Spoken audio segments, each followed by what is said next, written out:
Now, some people think Game of Thrones fans are a little picky. Some think Game of Thrones fans are a little nuts. They complain too much. And why are you complaining? You had yourself a great show. Well, the reason is because there are too many plot holes in this story. And in this series of videos, we will go over all of the plot holes D&D did not fill.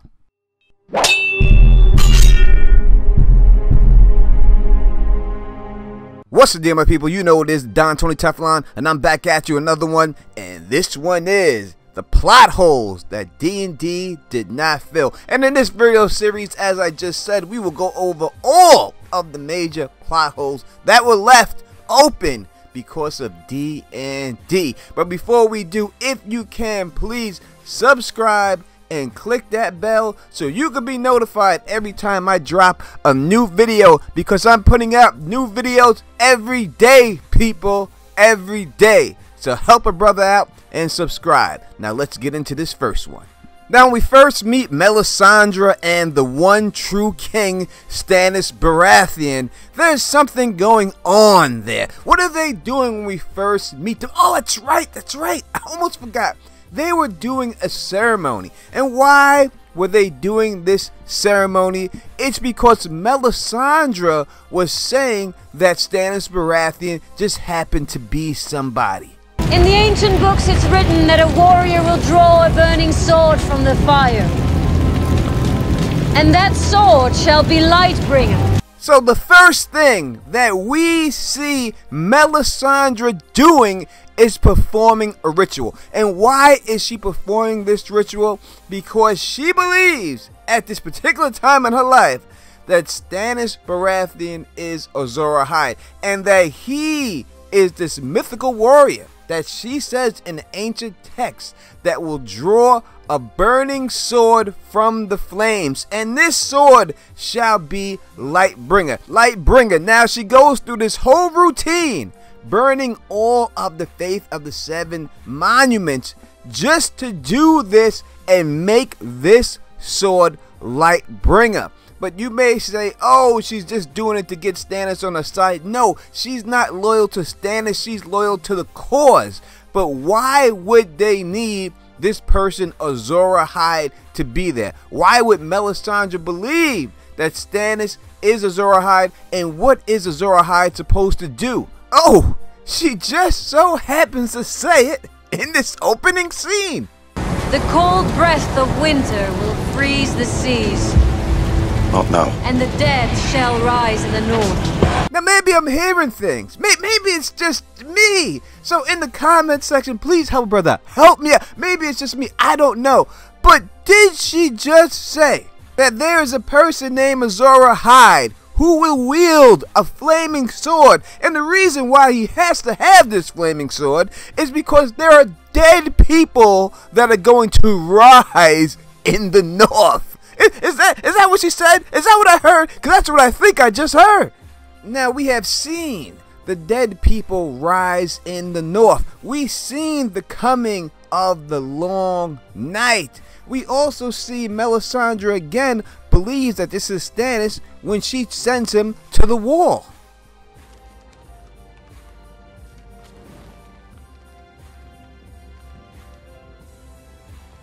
This war of 5 kings means nothing.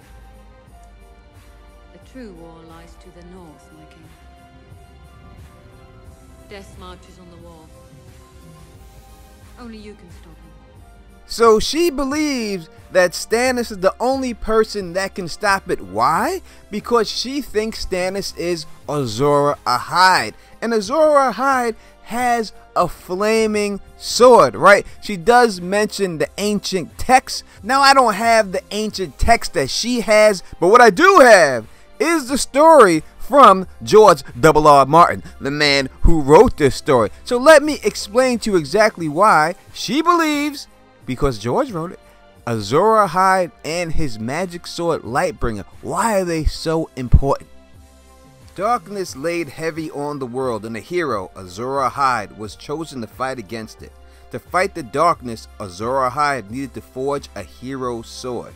He labored for 30 days and 30 nights until it was done. However, When he tempered it in water, the sword broke. The second time he took 50 days and 50 nights to make the sword. Temper it this time, he captured a lion and drove it through its heart. But once more, the sword shattered. The third time, with a heavy heart, for he knew beforehand what he must do to finish this blade. He worked for 100 days and 100 nights until it was done. When it was, he called for his wife, Nisa, and asked her to bare her breast. Then he drove the sword into her living heart, and her soul combined with the steel, and created the sword, Lightbringer, the red sword of heroes. So here we have the story of Azor Ahai, and in order to defeat the White Walkers, he had to have this special sword, the red sword of heroes. But he's dead. So what does that mean? It's not like the dude's coming back, but oh, he does come back. There's a modern day prophecy, and it goes like this. When the red star bleeds and darkness gathers, Azor Ahai shall be born again amidst smoke and salt to wake dragons at a stone. And we know that they're going by this prophecy in the show also because it's mentioned in the show. You should kneel before your brother. He's the Lord's chosen. Born amidst salt and smoke. Born amidst salt and smoke. Is he a ham? That's twice I've warned you.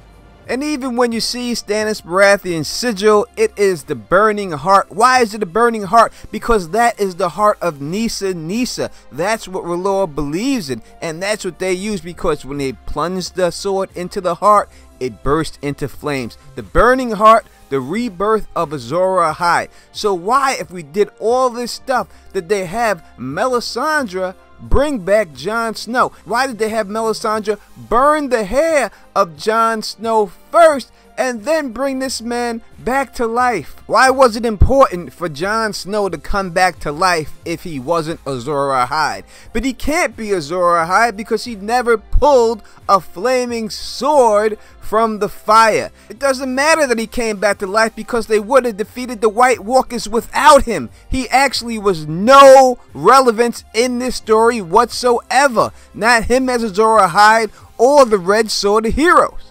And the long night happened. Was it Jon Snow with a flaming sword that defeated the Night King? Nope! It was Arya Stark, not with a flaming sword, but with a little ass dagger that defeated the Night King and ended the long night. Why did they do this whole setup since season 2 of Azor Ahai and not fulfill the prophecy? Why, Dan and Dave, did you do that? Please explain that to me. And if you feel like you can explain it to me, please. That's what the comment section is for. Leave it in the comment section. Make sure you subscribe because we're going through all the plot holes. And as I said before, we're dropping a new video every day. So if you like the way I do this, please thumbs up this. Please spread this across the realm. And please, again, subscribe. And until next time, you know who it is. Peace and stay sexy.